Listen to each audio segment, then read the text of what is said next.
আসসালামু আলাইকুম, welcome to BD study apps. Hello প্রিয় শিক্ষার্থী, নতুন বাজারে ডিগ্রি দ্বিতীয় বর্ষে রয়েছে। আজকের এই টপিকটি তাদের জন্য। তো আমাদের আজকের টপিক ইসলামিক স্টাডিজ তৃতীয় পত্র। তো তোমাদের যাদের এই টপিকটা রয়েছে প্রথম থেকে শেষ পর্যন্ত বোঝার চেষ্টা করো, আশা করি অনেক বেশি কাজে আসবে। আর যারা এই সেশনটি আমাদের কাছ থেকে নিতে চাও তারা সরাসরি স্ক্রিনে দেওয়া নম্বরে আমাদের সাথে কন্ট্যাক্ট করতে পারো। আমাদের এই সেশনটি ক বিভাগ, খ বিভাগ, গ বিভাগ সম্পূর্ণ প্রশ্ন প্লাস উত্তর সহ। তো চলো শুরু করছি আমাদের আজকের ভিডিওটি। আমাদের প্রথম প্রশ্ন, ঈমান কি? মহানবী সাল্লাল্লাহু আলাইহি সাল্লাম মহান আল্লাহর পক্ষ থেকে যা কিছু নিয়ে এসেছেন সব কিছুর প্রতি বিশ্বাস স্থাপন এবং তা স্বীকৃতি দেওয়াকে ঈমান বলা হয়।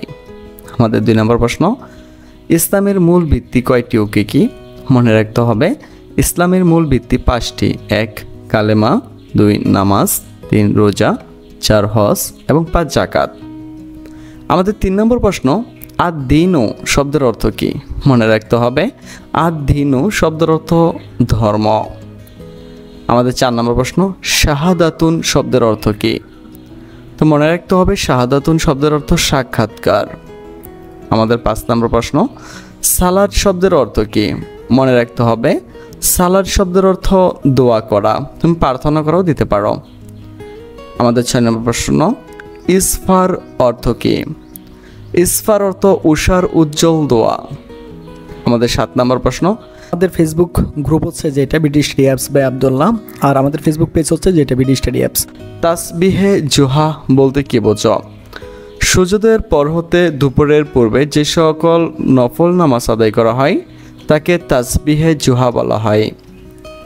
আমাদের 8 নম্বর প্রশ্ন, সালাতের আরকান কয়টি? তো সালাতের আরকান হচ্ছে 6টি। আমাদের 9 নম্বর প্রশ্ন, সালাতের আহকাম কয়টি? তো মনে রাখতে হবে সালাতের আহকাম হচ্ছে 60টি। আমাদের এরপরের প্রশ্ন হচ্ছে যে সালাতের নিষিদ্ধ সময়গুলো কি কি? তো মনে রাখতে হবে সালাতের নিষিদ্ধ সময়গুলো হচ্ছে সূর্যোদয়ের সময়, দ্বিপ্রহরের সময় এবং সূর্যাস্তের সময়। মূলত এই 3 সময়ে সালাত আদায় করা যাবে না। আমাদের 11 নম্বর প্রশ্ন, ফজরের সালাতের সময় কখন আরম্ভ হয়? ফজরের সালাতের সময় আরম্ভ হয় দিনের শুভ্র রেখা প্রকাশিত হওয়ার পূর্বে। আমাদের 12 নম্বর প্রশ্ন, ভিতর শব্দের অর্থ কী? মনে রাখতে হবে ভিতর শব্দের অর্থ বিজোড়। আমাদের 13 নম্বর প্রশ্ন, সিজদা কাকে বলে? আল্লাহ তাআলার পরম আনুগত্যের প্রকাশ হিসাবে মাটিতে মস্তক অনবত করাকে সিজদা বলা হয়। আমাদের 14 নম্বর প্রশ্ন, আজান কাকে বলে? নামাজের জন্য মুয়াজ্জিন যে শব্দগুলির মাধ্যমে মানুষকে আহ্বান করে থাকে তাকে আজান বলা হয়। আমাদের পরের প্রশ্ন, তাকবীরে তাহরিমা বলতে কী বোঝো? তাকবীরে তাহরিমা হচ্ছে সালাত আদায়কারীর সাথে পৃথিবীর সকল সম্পর্ক ছিন্ন হয়ে যাওয়া। আমাদের 16 নম্বর প্রশ্ন, সুবহে সাদিক বলতে কী বোঝো? যে ফরসাভাব উত্তর দক্ষিণ দিগন্তে বিস্তৃত হয়ে ওঠে এবং না মিলে ধীরে ধীরে ভোর হয়ে যায় তাকে সুবহে সাদিক বলা হয়। আমাদের 17 নম্বর প্রশ্ন, পৃথিবীর সর্বপ্রথম মসজিদ কোনটি? পৃথিবীর সর্বপ্রথম মসজিদ হচ্ছে মসজিদে হারাম। আমাদের 18 নম্বর প্রশ্ন, ইহসান কি? স্রষ্টা ও সৃষ্টির প্রতি আন্তরিকতার সাথে স্বীয় দায়িত্বসমূহ যথাযথভাবে সম্পাদন করাকে ইহসান বলা হয়। আমাদের 19 নম্বর প্রশ্ন, বিদউন শব্দের অর্থ কী? মনে রাখতে হবে বিদউন শব্দের অর্থ নতুন সৃষ্টি।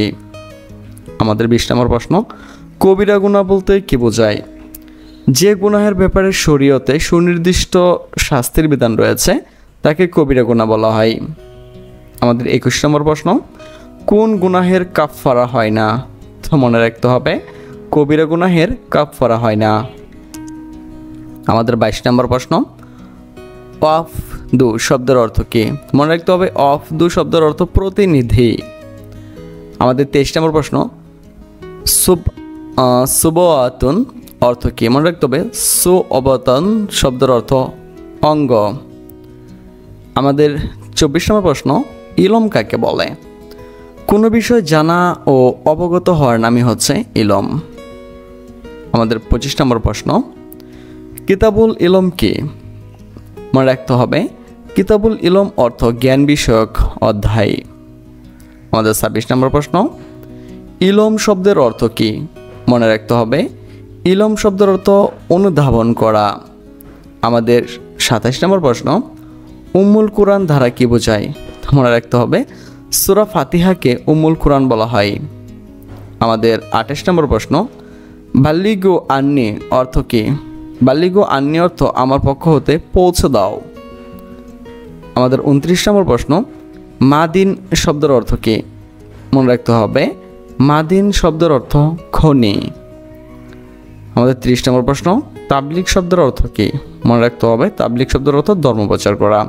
তো এইভাবে সকল প্রশ্ন সুন্দরভাবে সাজানো গোছানো রয়েছে। তো তুমি চাইলে কিন্তু আমাদের সাথে কন্ট্যাক্ট করে এগুলো খুব সহজে নিয়ে নিতে পারো।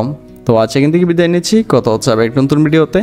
সে পর্যন্ত সকলে ভালো থাকো, সুস্থ থাকো এবং সাথেই থাকো বিডি স্টাডি অ্যাপসের।